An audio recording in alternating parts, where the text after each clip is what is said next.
ആരംഭഹീനർക്ക് രക്ഷ കൊടുക്കേണം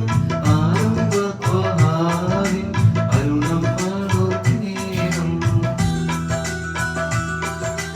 അവശരെ കണ്ണൂരിൽ ഒപ്പുന്നോർക്കെല്ലാവർക്കും അല്ലാഹു നൽകിയും കാരുണ്യം പോഷാരം എത്തി മിന്നത്താണി കൊണ്ടെത്താൻ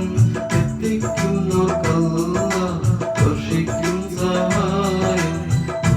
റസൂലിന്റെ മൊഴികളറിഞ്ഞുള്ള മുത്തസ്സീങ്ങൾക്കാണ്